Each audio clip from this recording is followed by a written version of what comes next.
Brought to you by Biz Analyst by Khata Book.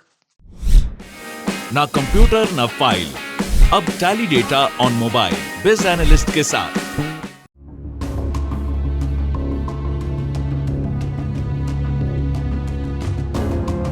Vande Bharat, मैं हूं सांची त्यागी। आप देख रहे हैं भारत तक।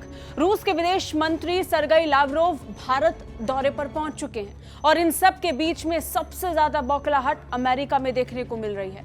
हाल ही में अमेरिका के डिप्टी एनएसए 2 दिवसीय दौरे पर भारत पहुंचे थे और यहां पहुंचने के साथ ही उन्होंने एक के बाद एक कई बयान भारत को लेकर दिए और जो बयान दिए वो भारत को नागवार गुजरे। तभी तो भारत की तरफ से इस पर मुंहतोड़ जवाब भी दिया गया और इस पर कई तरह की टिप्पणियां भी भारत द्वारा की गई हैं।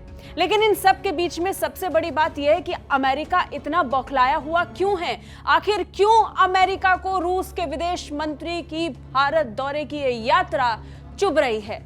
आगे आपको बताएंगे। रूस यूक्रेन युद्ध के बीच रूस के विदेश मंत्री का भारत दौरा अमेरिका को हजम नहीं हो रहा, तभी तो भारत को लेकर तरह तरह की टिप्पणी अमेरिका द्वारा दी जा रही है। हाल ही में भारत के 2 दिवसीय भारत दौरे पर आए अमेरिका के डिप्टी एनएसए दिलीप सिंह हो या फिर अमेरिका विदेश मंत्रालय, इनके द्वारा दिए गए बयानों को अमेरिका की बौखलाहट के रूप में ही देखना चाहिए। हालांकि अमेरिका की इस बौखलाहट का भारत ने मुंहतोड़ जवाब दिया। दरअसल अमेरिका के डिप्टी एनएसए दिलीप सिंह ने भारत दौरे के दौरान विदेश सचिव हर्षवर्धन श्रृंगला से मुलाकात की।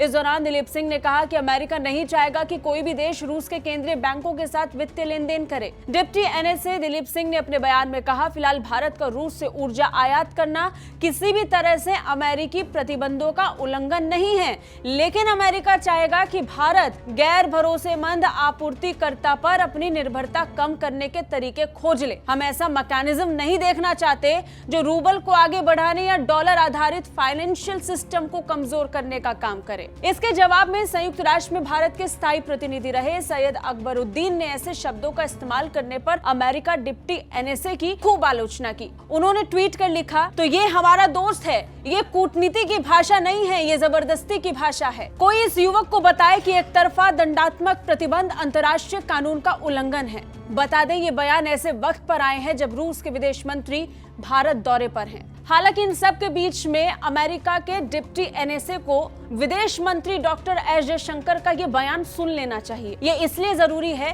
ताकि अमेरिका को ये साफ साफ स्पष्ट हो जाए और ये समझ में आ जाए कि कौन रूस को कितना फायदा पहुंचाने में मदद कर रहा है और कौन नहीं। I was just reading a report today that in the month of March, Europe has bought, I think, 15% more oil and gas from Russia than it did the month before.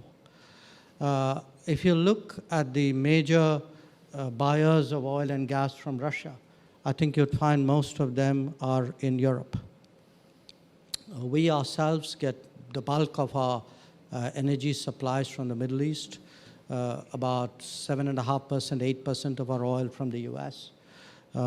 In the past, maybe less than 1% from Russia. वहीं America विदेश मंत्रालय के प्रवक्ता नेड price ने रूसी विदेश मंत्री Lavrov के भारत दौरे को लेकर कहा कि कई देशों के मॉस्को के साथ अपने संबंध है और अमेरिका इसमें कोई बदलाव की मांग नहीं कर रहा। प्राइस ने प्रेस कॉन्फ्रेंस में कहा, विभिन्न देशों के रूसी संघ के साथ अपने संबंध है। ये इतिहास का एक तथ्य है, ये भूगोलिक फैक्ट है, इसमें ऐसा कुछ नहीं जिसे हम बदलना चाहते हैं। उन्होंने आगे कहा, भारत हो या हमारा कोई अन्य साझेदार देश, हम ये देखने के लिए हर संभव प्रयास कर रहे हैं कि जिस तरह अंतर्राष्ट्रीय समुदाय एक स्वर में इस अनुचित हमले के खिलाफ बोल रहा है, वैसे ही भारत समेत अन्य देशों को हिंसा को समाप्त करने की अपील करनी चाहिए। अब यहाँ पर अमेरिका के विदेश मंत्रालय के प्रवक्ता को ये समझना चाहिए कि भारत पहले दिन से युद्ध के खिलाफ है, भारत हिंसात्मक प्रयोगों के खिलाफ है और बार बार कह चुका है कि कूटनीतिक लिहाज से इस मसले का हल निकालना चाहिए और बातचीत से ही मामले को सुलझा लेना चाहिए।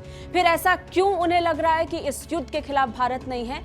ये खुद अमेरिका को सोच लेना चाहिए। कैसी लगी हमारी ये वीडियो नीचे कमेंट करके जरूर बताइए। बाकी रक्षा और विदेश मामलों से अपडेट रहने के लिए देखते रहिए भारत तक। जय हिंद।